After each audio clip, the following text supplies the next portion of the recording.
साथियों नमस्कार। मैं यमुनोत्री की सम्राट जनता को प्रणाम करता हूं और धन्यवाद देना चाहता हूं यमुनोत्री विधानसभा की जनता का कि आज जो प्यार और प्रेम आप मुझे दे रहे हैं, जो आशीर्वाद आप मुझे दे रहे हैं, मैं वास्तव में आज जितना प्रसन्न हूं उतना इमोशनल भी हूं, क्योंकि मुझे आज ये यकीन हो गया है कि मेरी यमुनोत्री विधानसभा की मातृशक्ति, युवा साथी, मेरे पिता तुल्य बुजुर्ग, सब लोगों ने ये माना है कि दीपक बिजरवान के द्वारा जो कार्य 2 सालों के अंतर्गत हमारी विधानसभा के अंतर्गत हुआ है वो वास्तव में काबिल तारीफ है। आज जब मैं गांव के भ्रमणों पर हूँ और गांव के भ्रमणों पर जो प्यार और स्नेह मुझे मिल रहा है और मुझे मेरे कामों को याद दिला रहे हैं। आज मैं ज्येष्ठवाड़ी में था, ज्येष्ठवाड़ी के लोगों ने मुझे बताया है कि जो ये मंदिर का निर्माण चल रहा है ये आपके द्वारा किया जा रहा है। उन्होंने मुझे बताया है कि आपके द्वारा ही यहाँ पर कोविड काल में हमारे कई गरीब परिवारों की मदद की गई है। और उसके बाद आज भी जब भ्रमण के दौरान उनके भावनात्मक संदेश मुझे मिल रहे हैं तो चुनाव ही नहीं, मैंने उनके साथ ताउम्र का जो ये रिश्ता बनाया है, मैं इसको लेकर आज बहुत संतुष्ट हूँ। साथ ही मैं आज कार्यालय के उद्घाटन में और कार्यालय के उद्घाटन के दौरान तमाम जगह जो कार्यालय के उद्घाटन हुए हैं उस दौरान मेरे समर्थकों द्वारा और आम जनमानस के द्वारा जो प्रेम, जो स्नेह मुझे मिल रहा है, ये वास्तव में बतलाता है कि यमुनोत्री विधानसभा कोई सामान्य बदलाव नहीं कर रहा है, एक बड़ा बदलाव कर रहा है। जो राजनीतिक पंडित हैं, जो अपने आप को बहुत तुरम खां समझते हैं, वो हर बार हमें हल्का आंकने का काम करते हैं, मजाक उड़ाने का काम करते हैं, हमारे लिए अनर्गल गाली गलौज करते हैं। हमने उन्हें बड़े इत्मीनान से समझा है, उन बेचारों की गलती नहीं। उनका ये गाली गलौज का आभूषण हमारे लोकप्रियता को और बढ़ाता है। आजकल आप देख रहे होंगे लोग अनशन नारे लगा रहे हैं, अनर्गल बातें कर रहे हैं। इन सब चीजों से हमें विचलित नहीं होना है। हमें एक चीज का ध्यान रखना है कि चुनाव मतदान मात्र 14 फरवरी तक है। उसके बाद फिर से हम अपने रिश्तों में बंधेंगे, हम अपने रिश्ते, हम अपने नातों में बंधेंगे, हम अपने अपने पार्टियों के जो दैनिक क्रियाकलाप है हम उनमें बंधेंगे। भारतीय जनता पार्टी के लोग अपने क्रियाकलाप में बंधेंगे, कांग्रेस पार्टी के लोग अपने क्रियाकलाप में बंधेंगे और हमारे जो दैनिक जीवन के क्रियाकलाप है उन्हें हम नित्य नियम से करना शुरू करेंगे। आपसी संबंधों का ध्यान रखते हुए किसी एक व्यक्ति के पीछे हमें अपने ताउम्र के जीवन को नुकसानदायक नहीं बनाना है। मैं इसलिए इन बातों को कह रहा हूं क्योंकि मैं देखता हूं, मैं अपने युवा साथियों से स्पष्ट कह चुका हूं और पहले भी मैंने कहा है कि दोस्तों चमचा मत बनो। क्यों कहता हूं, मैं बताना चाहता हूं क्यों कहता हूं। चमचे का मतलब होता है वो कभी अपने नेता की गलतियों को या जो नेतृत्व कर रहा है उसकी गलतियों को उसको नहीं बताता है, उसकी गलतियों में पर्दा डालने का काम करता है। आज हम ये चाहते हैं कि जो भी व्यक्ति विधानसभा का चुनाव लड़ना चाह रहा है या लड़ता, वो अपने विजन के साथ आए। वो बताए कि मैं उन अपने संघर्ष के दौर में मैंने क्या क्या किया जनता के लिए। हमारे जो वर्तमान विधायक जी हैं वो बताएं कि उन्होंने विधायक निधि का यूज किस तरह से गांव ग्रामीण में किया। वो बताएं कि उन्होंने जिला योजना का पैसा, जो कि उनको एक तरफा मिला है जिला योजना, क्योंकि हमारे गंगोत्री के जो विधायक जी थे वो स्वर्गीय हो गए थे और जिला योजना का जो पैसा था वो सिंगल हैंड उन्होंने बांटा था। वो पैसा गांव किन गांव में क्या क्या कर रहे हैं और क्या उनसे उन्होंने करवाया है वो नहीं बता सकते। वो बताएंगे, वो कहेंगे एनएच की रोड हमने लाई, वो कहेंगे धारा 370, वो कहेंगे राम मंदिर। आप खुद बताइए आपने वोट क्यों दिया था, हमारा वोट क्यों गया था भाजपा को? क्योंकि हमने कहा था हमारे गांव के गरीब की जो मूलभूत सुविधाएं हैं उनको जुटाएंगे। हमारा विधायक कितना प्रिय हो कि हमारे दुख में, हमारे सुख में, हमारे लिए हॉस्पिटल से लेकर हमारे गरीब परिवारों की शादी ब्याहों से लेकर और हर छोटी मोटी जरूरतों के लिए हमारे काम आए। लेकिन दुखद है कि वो अपने कार्यकर्ताओं के ही काम नहीं आए। आज कहीं पर मंडल अध्यक्ष नाराज हैं, कहीं पर ब्लॉक अध्यक्ष नाराज होते हैं, कहीं पर जिला अध्यक्ष नाराज होते हैं, रहते हैं। भाई आप तो पार्टी के रहकर भी आपने उनकी संतुष्टि नहीं कर पाई। आम जनमानस की संतुष्टि आपने क्या की होगी, यह आने वाला चुनाव बताएगा। साथ ही मैं कहना चाहता हूं कि आज जब विधायक जी ने जिन कार्यों को नहीं किया, हमने उनके खिलाफ बात करी, हमने उन मुद्दों को लेकर बोला, हमने कभी उनके पर्सनल टीका टिप्पणियों पर नहीं जाना चाहते हैं, क्योंकि वो मेरे पिता तुल्य हैं। मैं एक चीज जानता हूं, राजनीति का एक शिष्टाचार जिंदा रहना चाहिए। राजनीति का शिष्टाचार ये कहता है कि जब हम राजनीतिक तौर पर विधानसभा का चुनाव लड़ रहे हैं तो हम अपनी जनता का नेतृत्व बनना चाहते हैं। हमारी जनता हम पे क्या देखना चाहती है, क्या नेतृत्व देखना चाहती है। हमारी जनता ये चाहती है कि दीपक बिजलवान अगर विधायक बनता है तो दीपक बिजलवान हमारे हर उस परिस्थिति में आए जब हम विषम परिस्थिति में फंस जाते हैं, वहां वो काम करे। हमारे दुख की घड़ी में आए, कोविड काल हुआ तो हमारी पूरी जनता के ऊपर खतरनाक प्रहार था। उस समय नेताओं का काम था कि वो साथ दिया भी, कई जनप्रतिनिधि आए, सबने अपना अपना योगदान भी दिया और देना भी चाहिए, क्योंकि हम लोग नेतृत्व करने जा रहे हैं। या हमें पता चलता है कि उस गांव में उस व्यक्ति की स्थिति बहुत खराब है और आज वो कंडीशनली बहुत खराब चल रहा है, उसकी हमें मदद करनी चाहिए। क्योंकि सड़क आना, बिजली आना, पानी आना, ये हमारे केंद्र शासित की योजनाओं में, राज्य शासित की योजनाओं में रहती हैं। हमारा विधिवत विकास के एजेंडे में भी होता है और एक सतत प्रक्रिया भी है। लेकिन हमें इंडिविजुअली कैसे ठीक करना है कि अगर हमारा कोई युवा अभी छोटी सी मांग को लेकर हम पे आता है तो हम उखड़ जाते हैं, चिढ़ जाते हैं। ये आजकल नेताओं का चरित्र हो गया है। उसने कह दिया कि दीपक जी ये काम है और दीपक जी चिढ़ जाए, ये नहीं होना है। हमें उनकी बात को सुनना है, क्योंकि उनके वजह से हमारी हैसियत बनती है। और मैं जब यहां पर तैयारी कर रहा था विधानसभा की, लगातार प्यार इसने मुझे मिल रहा था, तमाम षड्यंत्र बुने गए। पहले यह हुआ कि जिला पंचायत अध्यक्ष ना बनने दिया जाए। जिला पंचायत अध्यक्ष बनने के टाइम पर भी तमाम अड़चने आई और ये उस समय मैं इकलौता जिला पंचायत अध्यक्ष हूं जो उस समय इंडिपेंडेंट जीता। और मजेदार बात देखिए कि हमने उस समय भारतीय जनता पार्टी को हराया और मेरे साथ उस समय आदरणीय नेता विजय पाल सजवाणी जी का योगदान रहा। और मैं ये मान के चला कि उनके द्वारा सच्ची कांग्रेस की निष्ठा निभाई गई। उन्होंने कहा जो बीजेपी को हरा रहा है हम उसके साथ खड़े, क्योंकि हमारा राजनीतिक धर्म बनता है कि हमें कांग्रेस पार्टी को मजबूत करना है। उन्होंने मुझे जिताने में सहयोग किया। हमारे आदरणीय नेता प्रीतम सिंह जी ने मेरा सहयोग किया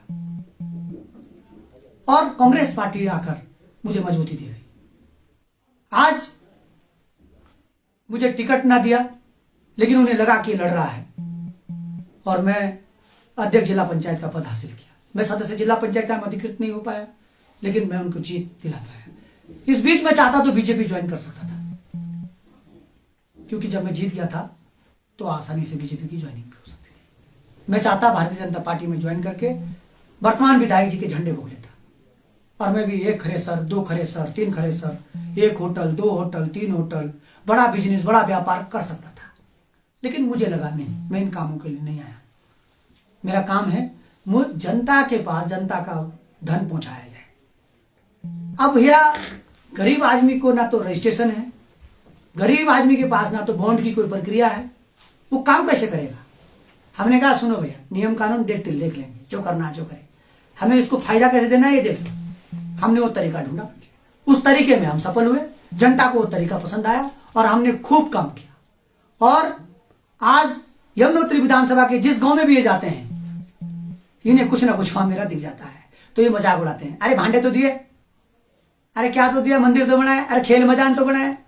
तो लोग बोलते हैं भाई, जो आलोचना करता है मेरी, उसको बोलते हैं यार तूने बनाया क्या भाई, तुमने तो कुछ बनाया नहीं, तुमने बनाया होता तो आज तुम्हारे साथ। तो हमारा जो मकसद है, हमारा काम करना है, और जब हमने काम किया तो देखो विरोधी आलोचना करेगा, वो क्या करेगा बेचारा, अब वो मेरी तारीफ तो करेगा नहीं, ऐसा तो होता नहीं। अब मैं कांग्रेस का प्रत्याशी हूं तो मैं बीजेपी की तारीफ करूंगा? नहीं करूंगा, वो मेरी तारीफ नहीं करेंगे। ये होता है, राजनीति में चीजें चलती हैं। पर हमें हमें सच को जानना है। सच क्या है?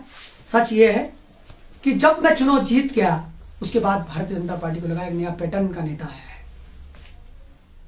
ये धड़ाधड़ फैसले ले रहा है और ऑन द स्पॉट काम कर रहा है। जिला योजना हो गई, जैसे जिला योजना हुई, पहली जिला योजना, और हम विधानसभा की तैयारी कर रहे थे, तो मैंने जो वर्तमान में नगर पालिका के अध्यक्ष है, आप पूछ लीजिएगा और मैं लाइव हूं, आप अभी फोन भी कर लो, वर्तमान नगर पालिका अध्यक्ष चिन्हाली सोड को मैंने कॉल किया। मैंने कहा बॉस, आज जिला योजना की बैठक होने वाली है, आपका प्रस्ताव इसलिए चाहिए कि आपके यहाँ पर वो योजना बननी है पानी की। वो बेचारे तुरंत घर पे थे, घर से ऑफिस गए, उन्होंने कागज तैयार किया, उन्होंने मुझे व्हाट्सअप किया, उसको निकाल कर हमने दिया। हमने प्रभारी मंत्री जी को बोला, हमने कहा जी ये योजना बहुत जरूरी है, उसकी वीडियोज भी हैं और उस योजना पे धन आवंटन भी हुआ। धन आवंटन हुआ तब हमारे वर्तमान विधायक को तब पता चला, जब हम स्पोर्ट को चेक कर चुके थे, विभाग से टेंडर लगवा चुके थे। उन्होंने कहा यार हम तो बोल रहे कि हमने एक शासन में दे रखी है 35-50 करोड़ की योजना, वो आएगी। मैंने कहा 35-50 करोड़ कभी नहीं आने वाले, 3-4 करोड़ आ रखे, इनको लगवा लो, चिन्हाली सोड का भला कर लो। क्योंकि चिन्हाली सोड के लोगों के पास सामने तो बहुत बड़ी झील है, लोग मजाक उड़ाते हैं इतना पानी है, लेकिन उनके घरों में पानी नहीं है। आज जब मैं आज नगरों में घूम रहा हूं तो नगर के लोग बोलते हैं हमें पता है विजवान जी, ये योजना आप ही ने कराई, चाहे कोई कितना ही बोले। पर ये जिम्मेदारी विपक्ष की थी, उन्हें उठाना चाहिए था, विपक्ष ने नहीं उठाई। क्योंकि विपक्ष कब चुप रहता है? विपक्ष तब चुप रहता है जहां उसका सौदा फिट होता है, मतलब फिट होता है। तो जो विपक्ष में उस समय यहाँ नेतृत्व कर रहे थे, उनका सौदा फिट था, क्योंकि उनके धंधे मंदे साथ थे। तो इन चीजों से जनता धीरे धीरे समझती चली जा रही थी और पार्टी को समझ में आ गया था, चीजें आज सबके सामने हो गई हैं। और मैं बड़ा खुश हूं इस बात को लेकर कि कांग्रेस के जो विद्वान लोग हैं आज, जिन्होंने मतलब कांग्रेस को अपने दम पे उठाया है, और आज भी दीपक बिजलवान रहे ना रहे, दूसरा रहे ना रहे, तीसरा रहे ना रहे, लेकिन उनकी कांग्रेस, उनकी पार्टी, उन्होंने अपनी पार्टी को अपनी मां वास्तव में समझा है। आज हम देख रहे हैं रांगड़ जी को, हम देख रहे हैं बरकोट में पूर्व चेयरमैन जी को, हम वर्तमान चेयरमैन को, हम देख रहे हैं हमारे जो भाई हैं बरकोट गांव से पूर्व में शहर अध्यक्ष रहे पप्पू भाई। हम जब इन चीजों को देख रहे हैं, हम ब्रह्म खाद में देख रहे हैं, हम दर्शन लाल जी को देख रहे हैं, हम यहाँ पर जब आज देख रहे हैं सच्चे कांग्रेसियों को, तो हमें लगता है वास्तव में इनके दम पे ही किसी कमजोर आदमी को भी 12-13 हजार तक पहुंच गया। और आज मैं देखता हूं कांग्रेस के वो लोग, अब भट्ट जी जो पूर्व ब्लॉक प्रमुख रहे हैं, ऐसे कई कांग्रेसी हमारे इस नगर के, और मैं बड़ा गदगद हूं कि उन्होंने मुझे एक शब्द में कहा है, दीपक जी आपको टिकट मिला है, हम आपके साथ ना बल्कि कांग्रेस पार्टी के साथ हैं। जब आपको कांग्रेस ने सिंबल दिया है तो हम आपके साथ खड़े हैं, ये फैलाने दो इनको। अगर इन्होंने मजबूत संगठन बना रखा होता, सिर्फ अपने गोलगप्पे वाले बना रखे थे, तो ये थोड़ा तो करेंगे नौटंकी। लेकिन हमारा अभी उस भाई से कहना है कि आप चुनाव लड़िए स्वतंत्र तरीके से, आप सब लड़ते हैं। देखो जिसका टिकट करता है वो थोड़ा रोता भी है, थोड़ा एक्टिंग भी करता है, सब चीजें करता है, तो ये सब चीज करेंगे। लेकिन हमारा कहना यह है कि एक्टिंग जितनी करनी कर लो, उसमें बहुत मजा आ रहा है, सब देख रहे हैं वाह वाह क्या एक्टिंग चल रही है, करो करो इस एक्टिंग को, इसमें तुम्हें कुछ ना कुछ जरूर कुछ ना कुछ फायदा तुम ढूंढ रहे होंगे, इसको करो। लेकिन आप गाली गलौज जो कर रहे हो उसके लिए थोड़ा सा जरा लिहाज रखो, क्योंकि कल मेरा पार्टी टिकट काट दे और मैं फिर इसी लाइन पे आ जाऊं। परसों बीजेपी में आज मनवीर चौहान जी टिकट मांग रहे थे भारतीय जनता पार्टी से, उनका टिकट कटा। हमारे रामसुंदर नौटियाल जी टिकट मांग रहे थे बीजेपी से, उनका टिकट कटा। बीजेपी से पवन जी टिकट मांग रहे थे उत्तरकाशी में, उनका टिकट कटा। पर वो किसी को गाली नहीं दे रहे हैं, वो ठीक है उनके अपने विचार है, वो क्या करेंगे, लेकिन गाली वो जानते हैं पार्टी ने हमें ये वजन दिया है। हमारे कांग्रेस पार्टी में सुखदेव राव जी को इस बार टिकट नहीं मिला, प्रकाश चंद्र मोला जी को टिकट नहीं मिला। हमारी जब पार्टी ने उन्हें टिकट नहीं दिया तो उन्होंने गाली नहीं दी, उन्होंने बोला जूते मारो, अब गाली, अब ये और अंडे संडे गाली जो नहीं बोल सकता हूं मैं लाइव में, वो सब आजकल दे रहे हैं।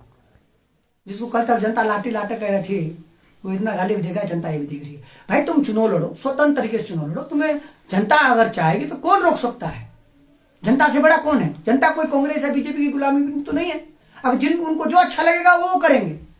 लेकिन आप किसी को गाली दे दो, और कल तक उसी पार्टी में आपको भगवान नजर आ रहे थे, उसमें आपको परमेश्वर नजर आ रहे थे, और आज आपको ये लगता है कि ये सबसे बड़ी डकैती पार्टी है, तो ये गलत बात है। आप अपना मूल्यांकन करें। राजनीतिक तौर पर मैं विधायक जी से भी कहना चाहता हूं कि आपके मुद्दे जो आपने नहीं किए, हमारा आपसे उन बातों को लेकर विरोध रहेगा, है और लगातार रहेगा। मैं आपसे कहना चाहता हूं, क्योंकि आपको मुद्दे आधारित तौर पर हम लोगों ने विधायक माना है, आपने उन चीजों पर फेलियर रहे हैं, हम आपका उसके लेकर अपोज करते हैं। लेकिन हमारा आपको व्यक्तिगत कोई, हम अगर कहीं पर कोई क्रिटिसाइज आपकी करते हैं तो हम गलत करते हैं। हम आपको अगर गलत तरीके से ब्लेम कर रहे हैं तो हम अपने चरित्र को दर्शा रहे हैं। हम काम नहीं करेंगे। हमें मालूम है चुनाव एक कुछ दिन की प्रक्रिया है। सामाजिक शिष्टाचार में हमें बहुत लंबे समय तक हमें इसी युग में, इसी संसार में जीना है, और हमें मालूम है कि बहुत अनर्गल आरोप, बहुत अनर्गल चीजें लोग लगाएंगे। हम खुल के कहते हैं, इन्होंने कहा भ्रष्टाचार की बात करी इन्होंने जिला पंचायत में, इन्होंने कहा इनके कुछ छोटे चमचे कहते हैं कि ऐसा हो गया वैसा हो गया। अरे भैया एक बात सुनो, हम वो बात करेंगे जो तथ्यात्मक है, क्योंकि मैं अभी तुम पे महानाने नहीं डालूंगा। मैं 14 फरवरी तक अपना चुनाव लड़ रहा हूं। 14 फरवरी तक मुझे पूरा यकीन है कि जब 10 मार्च को रिजल्ट आएगा तुम जरूर अपनी मालाएं लेकर मुझे मिलेंगे, मेरे साथ हाथ भी मिलाएंगे और हाथ से हाथ पर भी मिलाएंगे, और मैं तुम्हें तब भी माफ कर दूंगा। क्योंकि मैंने तो ये विरोध देखे हैं। जब मैं पहली बार हुडोली अपने गांव में तैयारी कर रहा था, पोरा में क्षेत्र पंचायत की, तो सीट रिजर्व हो गई, तो मैं पुरुला बजा रहा है, तो मेरे को ऐसी आलोचना ही मिली। वो वहां से भाग गया, यहाँ आया, फिर मैं जब वहां नौटंकी उन्होंने करी तो फिर भी मैं वहां चुनाव जीत कर आया। फिर मैं रामावाड़ गया, जब पुरुला बाजार नगर पंचायत हुई, नगर पंचायत होने पर पंचायतें खत्म हो जाती हैं, हम लोग जिला पंचायत को लड़ने के लिए अपने वार्ड रामा वार्ड में गए। रामा वार्ड में मैं चुनाव जीता, वहां भी आलोचना हुई, क्योंकि हमसे पहले जो हारे हुए कैंडिडेट थे उनसे चुनाव लड़े तो लोगों का रहता है सब, लेकिन हम एक बड़े मार्जिन से चुनाव जीत कर वहां से आए। उस समय भी चीजें हुई, विरोध हुआ, गाली गलौज, ऐसे 2-4 वहां पर थे जो भी जूते मारे सालों को ऐसी बातें करते थे, लेकिन बाद में जनता ने किसको मारने थे वो मार दिए थे। मैं चुनाव जीत कर आ गया था, जब मैं डीपीसी मेंबर बन गया। अब फिर जब मैं रामा वार्ड तैयारी कर रहा था तो मेरे विरोधी होते ही, राजनीति में मेरे भी हैं तो दूसरे के भी, सबके रहते हैं विरोधी, सबके सहयोगी नहीं होते हैं। तो मेरी सीट वहां पर फिर महिला कर दी, खैर यार तो जीत जाएगा, महिला कर दी। तो अब महिला तो होने में मैं पुरुष था, तो मैंने कहा भाई मैं लड़ने जाना है, क्योंकि भाई मेरे को चुनाव लड़ना है, लोगों की सेवा, जिला पंचायत अध्यक्ष तक पहुंचता है, मिलना चाहिए मौका। मैं हुडोली वार्ड के लोगों के पास गया। हुडोली वार्ड ने कहा जो काम कर सकता है उस व्यक्ति को हम क्यों नहीं जिताएंगे। मैं 1100 से 1200 के बीच में चुनाव जीत कर आया, एक बड़े मार्जिन से मैं चुनाव जीता। वहां पर भी आलोचना हुई, वहां पर तो ये तो बेचारे उतनी गाली गलौज क्या कर रहे, वहां थे 2-4 ऐसे तुरंग का, वो भी भयंकर गाली गलौज करते थे। अब मैं सुनता था, मेरे लड़के बोलते थे यार भाई जी कितनी गाली सुनते हो यार। अरे मैंने कहा ये गाली नहीं है, प्रसाद है, सुन लो इसे। जब बेचारे यही लोग बाद में आएंगे, हमें फोटो भी डालेंगे, हमें माला भी पहनाएंगे, यही लोग आएंगे बाद में बोलेंगे दीपक बिजवाड़ जिंदाबाद, युवाओं का, मैंने यही लोग हैं वो, यही तो है वो। बाकी जो अपने लोग जिताने वाले तो बेचारे उस समय पीछे रहते हैं, ये जो फुंदे आए जो ये आते हैं आगे, तो इनसे नाराज मत हो, मैं बोलता रहता हूँ, इन्हें बोलने दो। एक डाल रहा मैं यमुनोत्री का मतदाता, मैं अलाना, मैं फलाना, वो बंदर है। अरे भाई ठीक है, हम बंदर हैं, लंका में ढंग से आग लगा लेते हैं, थोड़ा बहुत जरा इस बंदर से सावधान रहेगा, ठीक है मेरे भाई। तो जो जो आप करते हो वो आप अपना आचरण, अपना चरित्र बताते हो कि आपके संस्कार आपको ऐसे मिले हैं। अब गलती नहीं है आपकी गलती नहीं है उसमें, आप अच्छे लड़के हो, आप अच्छा काम करना चाहते हो, लेकिन जब आप बंधुआ मजदूर हो जाते हो तो क्या कर सकते हो, कहीं जा ही नहीं सकते।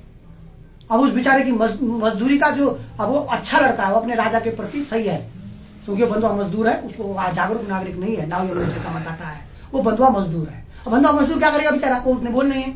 अब मैं किसी को अपना बंधुआ मजदूर रखूंगा, मेरी बात बोलेगा हाँ टर टर करेगा वो। इसलिए हमको क्या करना है, हमें इस विधानसभा चुनाव में 2 बातों का ध्यान रखना है। एक, चाहे वो हमारे सिटिंग एमएलए लड़ रहे हैं, चाहे निर्दलीय में कोई लड़ रहे हैं, या आम आदमी पार्टी से कोई लड़ते हैं, या कोई अन्य पार्टियों से कोई लड़ते हैं, मैं अपने कार्यकर्ताओं से कहता हूँ, आप अपनी पोस्टों को, अपने भाषणों को मर्यादित रखें, अपने आचरण को मर्यादित रखें। आप किसी को कुछ ना बोले, नहीं जितनी गाली देने दो, इसका एग्जामिनेशन जनता करेगी। ये जितनी नौटंकी करनी नहीं करने दो, इसका एग्जामिनेशन जनता, हमारे इस समय हमारे जो टीचर हैं वो जनता है, तो वो चेक करेगी हम कौन किस कैटेगरी में है। अब मैं वोट पाने के लिए इस स्तर पे गिर जाऊं, वोट पाने के लिए ये स्तर अपना लूं कि मैं अब दूसरे के मतलब सीधे पेरेंट्स को गाली दूं, तो वो वोट गलत है। ऐसे मुझे उस हिसाब से अगर वोट देते हैं तो गलत है। हमें आचरण रखना है, हमें अपने हम उम्र को गले लगाना है, अपने से छोटे को प्यार देना है, बड़ों को आदर देना है, नमस्कार देना है, सम्मान देना है। और जो ये खुरपट हैं, घचड़ पचड़ करते रहते हैं, इनको इनके साथ मजे लेने हैं। समझ रहे हो आप लोग? मजे लेने का मतलब हाँ हाँ ठीक है हाँ बहुत बढ़िया है, और गाली दे, इनको इस तरह से बोलना है। जैसे चुनाव खत्म है, इनको आराम से फोन करो, आओ यार पार्टी करते हैं, बैठो, गाली वाली दी थी, क्या क्या हुआ, ऐसा करो। क्योंकि हमारे अपने समर्थकों से कहना है, क्योंकि आज आप गाली दे रहे हो, जीवा से निकला हुआ शब्द बाद में वापस तो आना नहीं, वो तो निकल गया है। मैंने अगर किसी को कभी गलत बोल दिया तो मैं पश्चाताप करता रहा, लेकिन हुआ क्या? गलती तो करी है ना। इसलिए हमें करना क्या है? हमें अपने शब्दों का कंट्रोल रखना है। इतना उतावला नहीं हो जाना है कि 14 फरवरी के चक्कर में हम अपने संस्कारों को, अपने परिवार के रीति रिवाज हमें दिए हैं, उन सबको भूल जाएंगे। वोट तो जनता को पहली बार दे रही है क्या? इस देश में जब से देश स्वतंत्र हुआ, हमारे देश में निर्वाचन पद्धति बनी। निर्वाचन पद्धति क्या कहती है? आप आइए, जो आपको अच्छा लगता है लोकतंत्र में जो सही है आप उसको वोट करिए, यही तो कहती है निर्वाचन पद्धति, और कर रही है। आज हमें तमाम चीजें देखने को मिलती हैं। हमें क्या देखना है? अभी हमें सीखना है। आज जो लोग प्रतिभाग नहीं कर पा रहे हैं और तैयारी कर रहे थे, हमें उनके आचरण में प्रश्न चिन्ह नहीं खड़ा करना, हमने उनसे भी पूछना है। हम जैसे यहाँ पर रमोला जी तैयारी कर रहे थे, तो हमें रमोला जी से भी पूछना है कि बताइए आपका क्या एजेंडा था यमुनोत्री के बारे में, क्योंकि कुछ ना कुछ उनके दिमाग में अच्छा होगा। अब सुखदेव भाई अगर तैयारी करें, हमें उनसे भी पूछना है, आप बताइए आपका क्या एजेंडा था।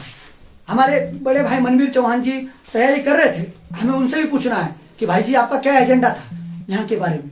हमें पूछना है अपने नौटियाल जी से, क्या आप बताइए आपका क्या एजेंडा था, हम जिस पर काम कर सकें। उनके दिमाग में भी कुछ अच्छे इश्यू होंगे, हमें वो अपने एजेंडे में लाना है।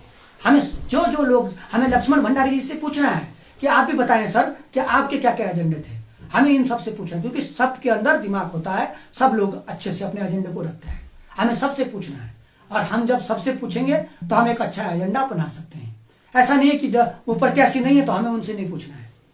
और जो इन प्रत्याशियों के एजेंडे हैं, हमें उनके एजेंडे भी पढ़ने हैं कि भाई हमारे भारतीय जनता पार्टी का एजेंडा क्या है, इसमें बेटर एजेंडा क्या है, हमें उस पर सहमति देनी चाहिए, नहीं देनी चाहिए।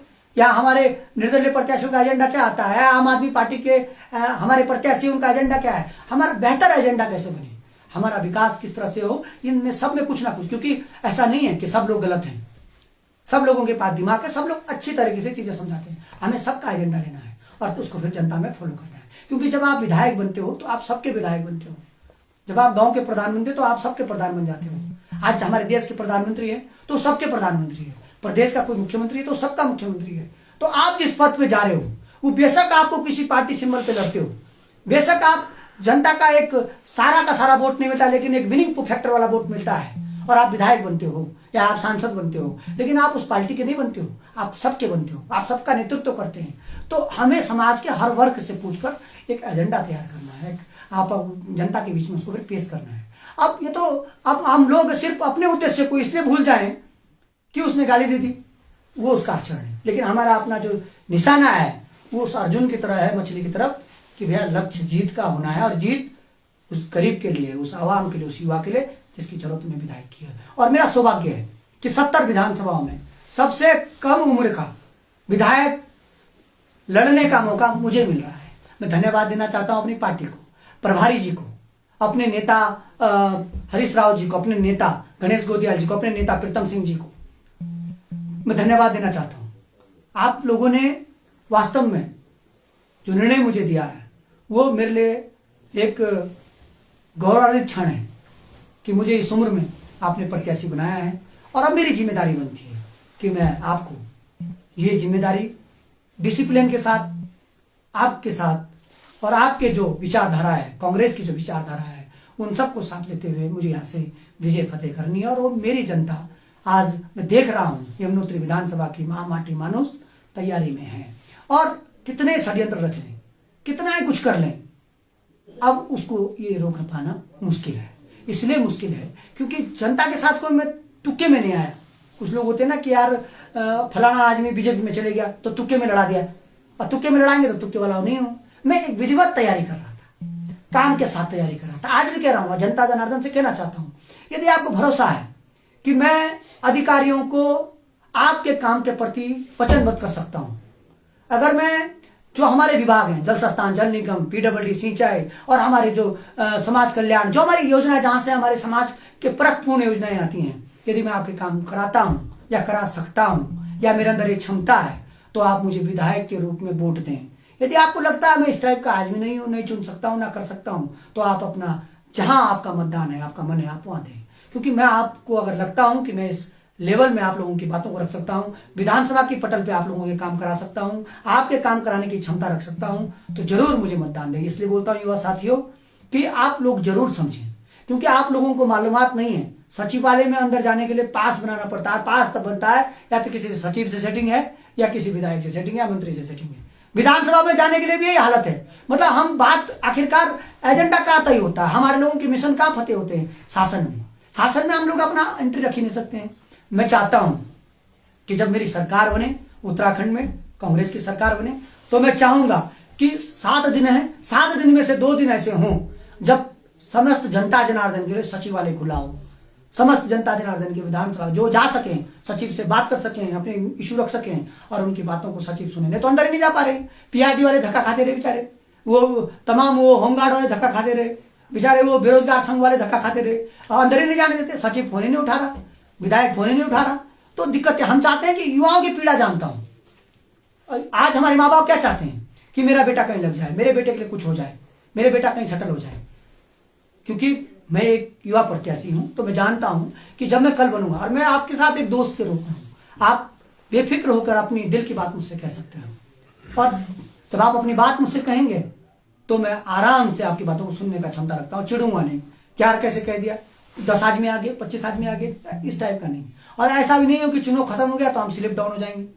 हमें एक चीज पता है कि चुनाव नेतृत्व को लिए दिया जा रहा है, नेतृत्व की क्षमता होनी चाहिए।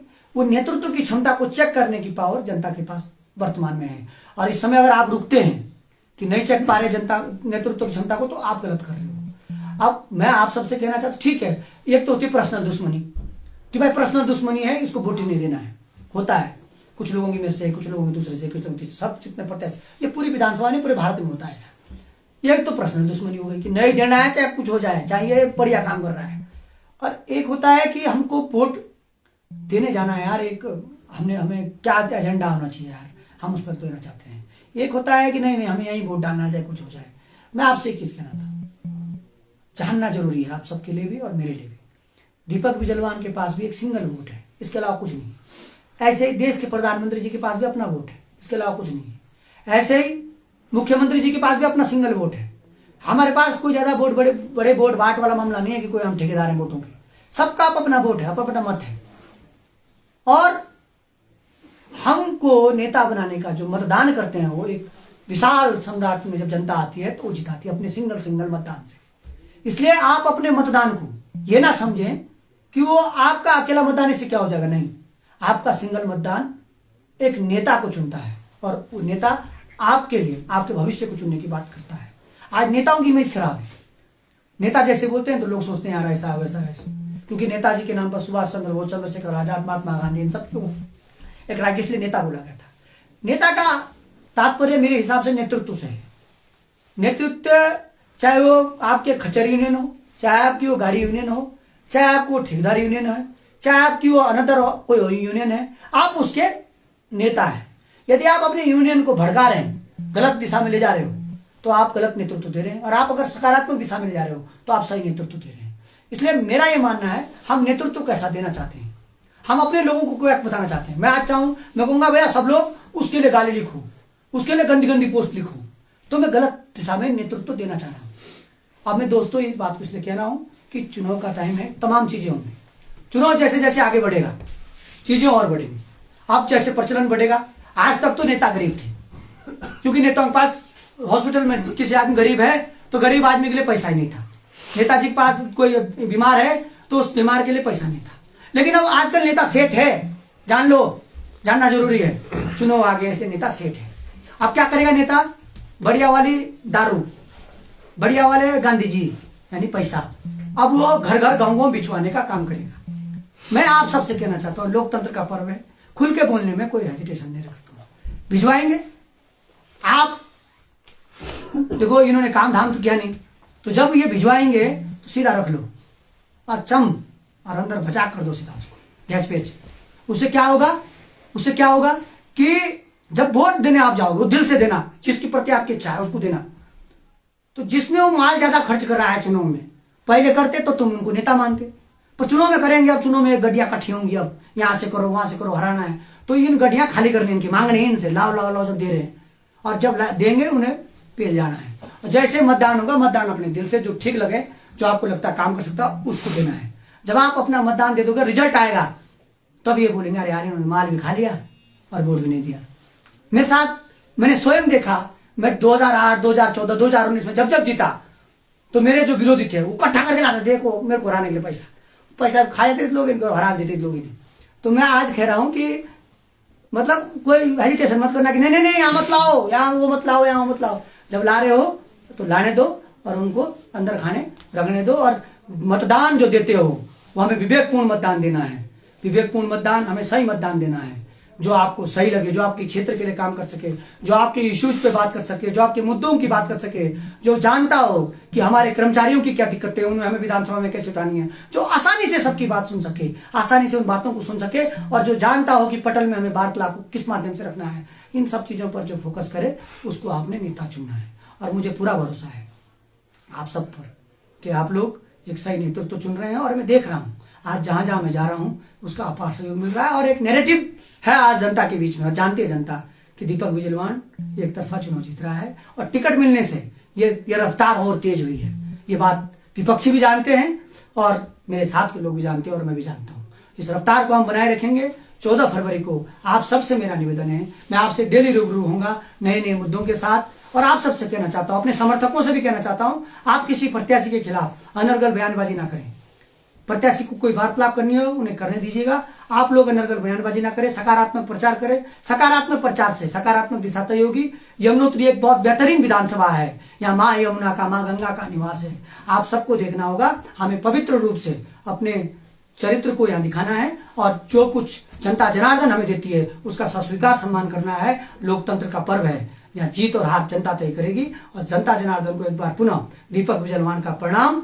और मैं आज कहना चाहता हूं, माँ यमुना के चरणों में नमन करते हुए और उत्तराखंड के सभी देवताओं को नमन प्रणाम करते हुए कि हमारी कांग्रेस पार्टी को इस बार जो सरकार आ रही है उसके लिए मैं ये भी कहना चाहता हूं कि हमारे 70 के 70 जो कांग्रेस पार्टी के प्रत्याशी लड़ने जा रहे हैं, मैं उन सबको भी शुभकामनाएं देता हूं कि हम लोग एक बेहतर तालमेल से लड़ेंगे। अपनी पार्टी का चरित्र, जो एक सबको साथ लेने का चरित्र और हर वर्ग को सुनने का चरित्र जो हम लोगों का है, हमें इसे बनाए रखना है। और युवा समाज को आगे लाते हुए दबे कुचले समाज को आगे लाने का संकल्प के साथ हमें आगे बढ़ना है। इन शब्दों के साथ आज के लिए दिल से दीपक के संवाद में आपको मैं प्रणाम करता हूं। जय हिंद, जय भारत, जय उत्तराखंड, जय कांग्रेस, जय हमारे सभी देवी देवता।